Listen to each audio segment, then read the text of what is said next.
The Black Cat by Edgar Allan Poe. For the most wild yet most homely narrative which I am about to pen, I neither expect nor solicit belief. Mad indeed would I be to expect it, in a case where my very senses reject their own evidence. Yet mad am I not, and very surely do I not dream. But tomorrow I die, and today I would unburden my soul. My immediate purpose is to place before the world, plainly, succinctly, and without comment, a series of mere household events. In their consequences, these events have terrified, have tortured, have destroyed me. Yet I will not attempt to expound them. To me they have presented little but horror. To many they will seem less terrible than barocks. Hereafter perhaps some intellect may be found which will reduce my phantasm to the commonplace. Some intellect more calm, more logical, and far less excitable than my own, which will perceive in the circumstances I detail with awe nothing more than an ordinary succession of very natural causes and effects. From my infancy I was noted for the docility and humanity of my disposition. My tenderness of heart was even so conspicuous as to make me the jest of my companions. I was especially fond of animals, and was indulged by my parents with a great variety of pets. With these I spent most of my time, and never was so happy as when feeding and caressing them. This peculiarity of character grew with my growth, and in my manhood I derived from it one of my principal sources of pleasure. To those who have cherished an affection for a faithful and sagacious dog, I need hardly be at the trouble of explaining the nature or the intensity of the gratification thus derivable. There is something in the unselfish and self-sacrificing love of a brute which goes directly to the heart of him who has had frequent occasion to test the paltry friendship and gossamer fidelity of mere man. I married early, and was happy to find in my wife a disposition not uncongenial with my own. Observing my partiality for domestic pets, she lost no opportunity of procuring those of the most agreeable kind. We had birds, goldfish, a fine dog, rabbits, a small monkey, and a cat. This latter was a remarkably large and beautiful animal, entirely black and sagacious to an astonishing degree. In speaking of his intelligence, my wife, who at heart was not a little tinctured with superstition, made frequent allusion to the ancient popular notion which regarded all black cats as witches in disguise. Not that she was ever serious upon this point, and I mention the matter at all for no better reason than that it happens just now to be remembered. Pluto, this was the cat's name, was my favourite pet and playmate. I alone fed him, and he attended me wherever I went about the house. It was even with difficulty that I could prevent him from following me through the streets. Our friendship lasted in this manner for several years, during which my general temperament and character, through the instrumentality of the fiend intemperance, had, I blush to confess it, experienced a radical alteration for the worse. I grew, day by day, more moody, more irritable, more regardless of the feelings of others. I suffered myself to use intemperate language to my wife. At length I even offered her personal violence. My pets, of course, were made to feel the change in my disposition. I not only neglected them, but ill-used them.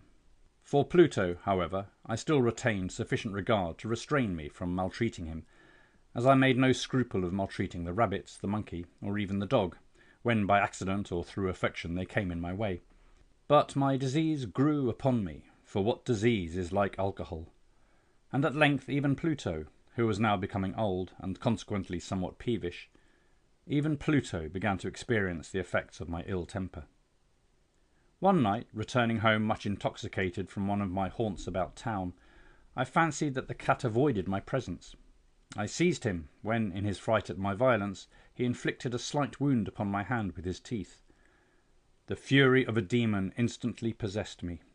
I knew myself no longer. My original soul seemed at once to take its flight from my body, and a more than fiendish malevolence, gin-nurtured, thrilled every fibre of my frame.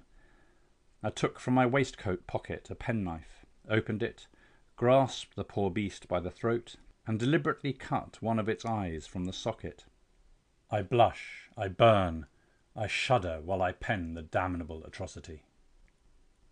When reason returned with the morning, when I had slept off the fumes of the night's debauch, I experienced a sentiment half of horror, half of remorse for the crime of which I had been guilty, but it was at best a feeble and equivocal feeling, and the soul remained untouched. I again plunged into excess, and soon drowned in wine all memory of the deed. In the meantime, the cat slowly recovered. The socket of the lost eye presented, it is true, a frightful appearance, but he no longer appeared to suffer any pain.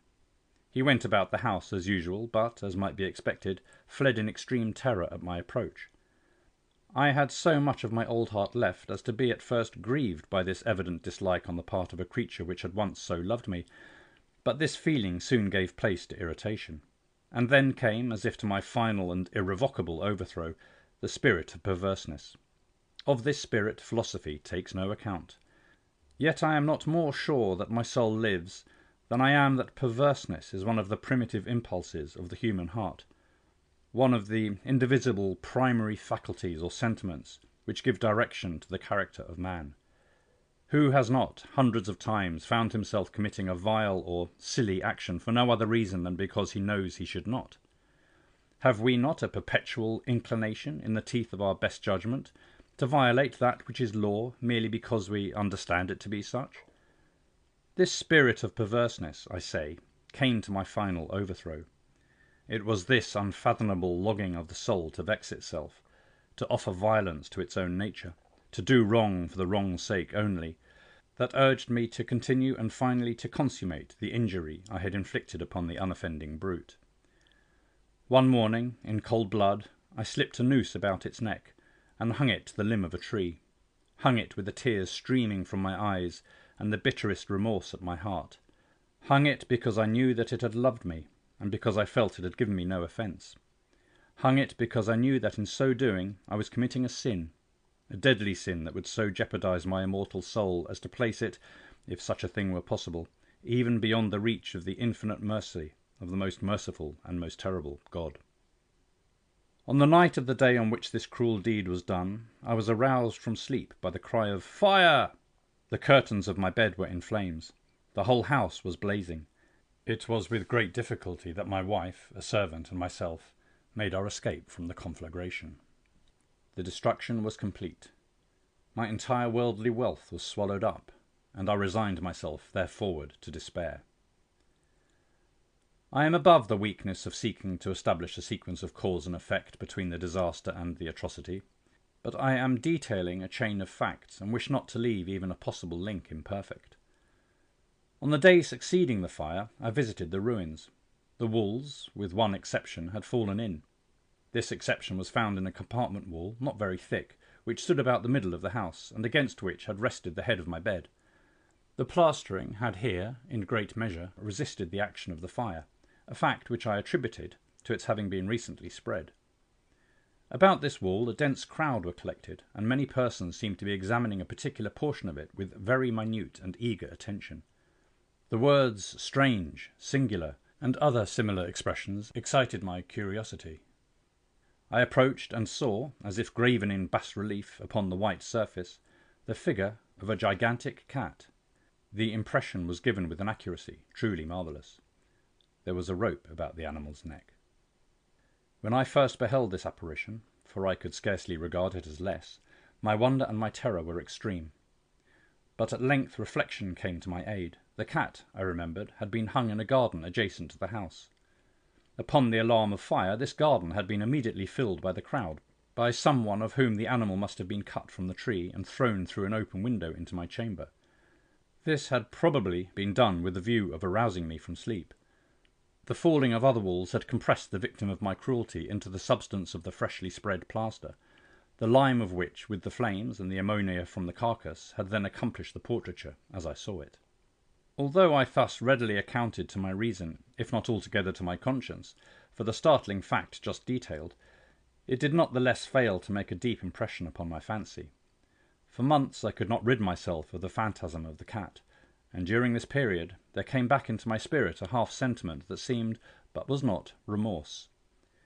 I went so far as to regret the loss of the animal, and to look about me, among the vile haunts which I now habitually frequented, for another pet of the same species, and of somewhat similar appearance, with which to supply its place. One night, as I sat, half stupefied, in a den of more than infamy, my attention was suddenly drawn to some black object reposing upon the head of one of the immense hogsheads of gin or of rum which constituted the chief furniture of the apartment. I had been looking steadily at the top of this hogshead for some minutes, and what now caused me surprise was the fact that I had not sooner perceived the object thereupon. I approached it and touched it with my hand. It was a black cat, a very large one, fully as large as Pluto, and closely resembling him in every respect. But only Pluto had not a white hair upon any portion of his body. But this cat had a large, although indefinite, splotch of white covering nearly the whole region of the breast. Upon my touching him, he immediately arose, purred loudly, rubbed against my hand, and appeared delighted with my notice. This, then, was the very creature of which I was in search. I at once offered to purchase it of the landlord, but this person made no claim to it, knew nothing of it, had never seen it before. I continued my caresses, and when I prepared to go home, the animal evinced a disposition to accompany me. I permitted it to do so, occasionally stooping and patting it as I proceeded. When it reached the house, it domesticated itself at once and became immediately a great favourite with my wife. For my own part, I soon found a dislike to it arising within me. This was just the reverse of what I had anticipated, but, I know not how or why it was, its evident fondness for myself rather disgusted and annoyed me. By slow degrees these feelings of disgust and annoyance rose into the bitterness of hatred. I avoided the creature, a certain sense of shame, and the remembrance of my former deed of cruelty preventing me from physically abusing it. I did not for some weeks strike or otherwise violently ill-use it, but gradually, very gradually, I came to look upon it with unutterable loathing, and to flee silently from its odious presence, as from the breath of a pestilence. What added, no doubt, to my hatred of the beast was the discovery, on the morning after I brought it home, that, like Pluto, it also had been deprived of one of its eyes. This circumstance, however, only endeared it to my wife, who, as I have already said, possessed in a high degree that humanity of feeling which had once been my distinguishing trait, and the source of many of my simplest and purest pleasures. With my aversion to this cat, however, its partiality for myself seemed to increase. It followed my footsteps with a pertinacity which it would be difficult to make the reader comprehend. Whenever I sat, it would crouch beneath my chair or spring upon my knees, covering me with its loathsome caresses. If I arose to walk, it would get between my feet, and thus nearly throw me down, or fastening its long and sharp claws in my dress, clamber in this manner to my breast. At such times, although I longed to destroy it with a blow, I was yet withheld from so doing, partly by memory of my former crime, but chiefly, let me confess it at once, by absolute dread of the beast. This dread was not exactly a dread of physical evil, and yet I should be at a loss how otherwise to define it. I am almost ashamed to own, yes, even in this felon's cell I am almost ashamed to own, that the terror and horror with which the animal had inspired me had been heightened by one of the merest chimeras it would be possible to conceive. My wife had called my attention more than once to the character of the mark of white hair, of which I have spoken, and which constituted the sole visible difference between the strange beast and the one I had destroyed. The reader will remember that this mark, although large, had been originally very indefinite, but by slow degrees nearly imperceptible, and which for a long time my reason struggled to reject as fanciful, it had at length assumed a rigorous distinctness of outline. It was now the representation of an object that I shudder to name, and for this, above all, I loathed and dreaded, and would have rid myself of the monster had I dared. It was now, I say, the image of a hideous, of a ghastly thing, of the gallows. Oh, mournful and terrible engine of horror and of crime, of agony and of death! And now was I indeed wretched beyond the wretchedness of mere humanity, and a brute beast, whose fellow I had contemptuously destroyed, a brute beast to work out for me, a man fashioned in the image of the high God, so much of insufferable woe. Alas! Neither by day nor night knew I the blessing of rest any more. During the former, the creature left me no moment alone, and in the latter I started hourly from dreams of unutterable fear to find the hot breath of the thing upon my face, and its vast weight, an incarnate nightmare that I had no power to shake off, incumbent eternally upon my heart. Beneath the pressure of torments such as these, the feeble remnants of the good within me succumbed. evil thoughts became my sole intimates, the darkest and most evil of thoughts. The moodiness of my usual temper increased to hatred of all things and of all mankind, while from the sudden, frequent, and ungovernable outbursts of a fury to which I now blindly abandoned myself, my uncomplaining wife, alas, was the most usual and the most patient of sufferers. One day she accompanied me upon some household errand into the cellar of the old building, which our poverty compelled us to inhabit. The cat followed me down the steep stairs, and, nearly throwing me headlong, exasperated me to madness.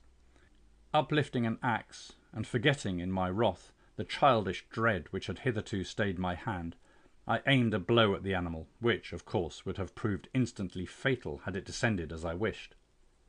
But this blow was arrested by the hand of my wife. Goaded by the interference into a rage more than demoniacal, I withdrew my arm from her grasp, and buried the axe in her brain. She fell dead upon the spot, without a groan. This hideous murder accomplished, I set myself forthwith, and with the entire deliberation, to the task of concealing the body. I knew that I could not remove it from the house, either by day or by night, without the risk of being observed by the neighbours. Many projects entered my mind.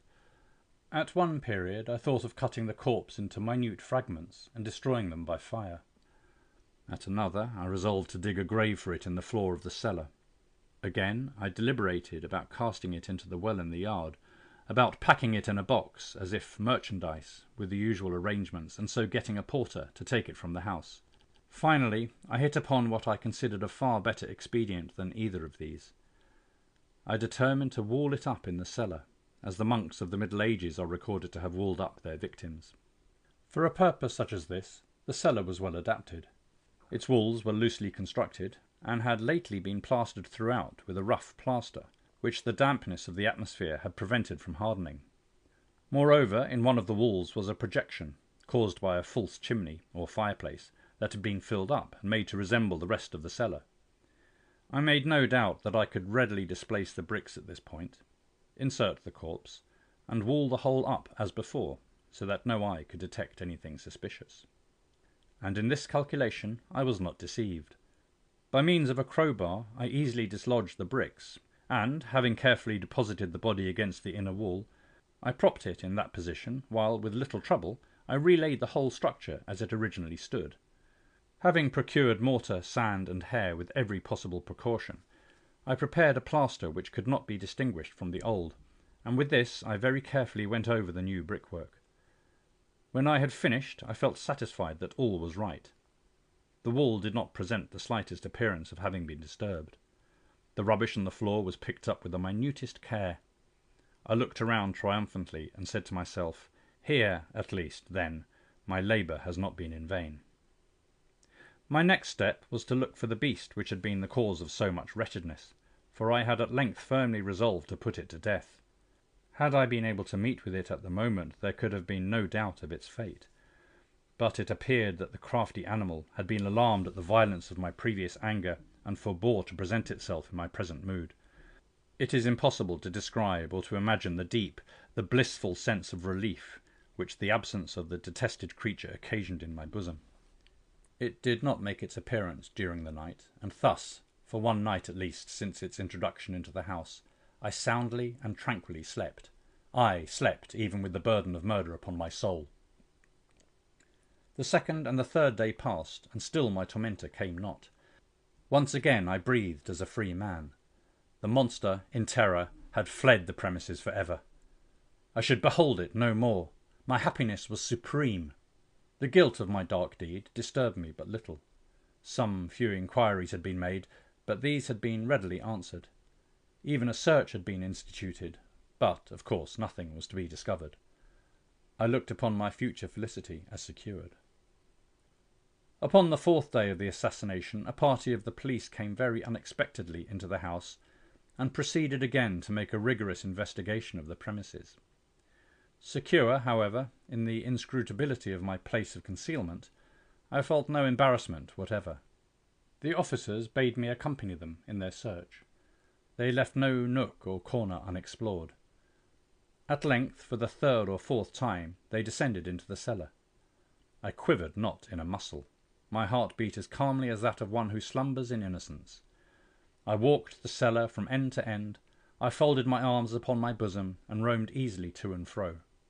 The police were thoroughly satisfied and prepared to depart. The glee at my heart was too strong to be restrained. I burned to say but one word by way of triumph and to render doubly sure their assurance of my guiltlessness. "Gentlemen," I said at last as the party ascended the steps, "I delight to have allayed your suspicions. I wish you all health and a little more courtesy. By the by, gentlemen, this is a very well constructed house." In the rabid desire to say something easily, I scarcely knew what I uttered at all. "I may say an excellently well constructed house. These walls— are you going, gentlemen? These walls are solidly put together." And here, through the mere frenzy of bravado, I rapped heavily with a cane which I held in my hand upon that very portion of the brickwork behind which stood the corpse of the wife of my bosom. But may God shield and deliver me from the fangs of the arch-fiend. No sooner had the reverberation of my blows sunk into silence than I was answered by a voice from within the tomb, by a cry at first muffled and broken, like the sobbing of a child, and then quickly swelling into one long, loud and continuous scream, utterly anomalous and inhuman, a howl, a wailing shriek, half of horror and half of triumph, such as might have arisen only out of hell, conjointly from the throats of the damned in their agony and of the demons that exult in the damnation. Of my own thoughts it is folly to speak. Swooning, I staggered to the opposite wall. For an instant the party upon the stairs remained motionless, through extremity of terror and of awe. In the next, a dozen stout arms were toiling at the wall. It fell bodily. The corpse, already getting decayed and clotted with gore, stood erect before the eyes of the spectators. Upon its head, with red extended mouth and solitary eye of fire, sat the hideous beast whose craft had seduced me into murder, and whose informing voice had consigned me to the hangman. I had walled the monster up within the tomb. End of The Black Cat.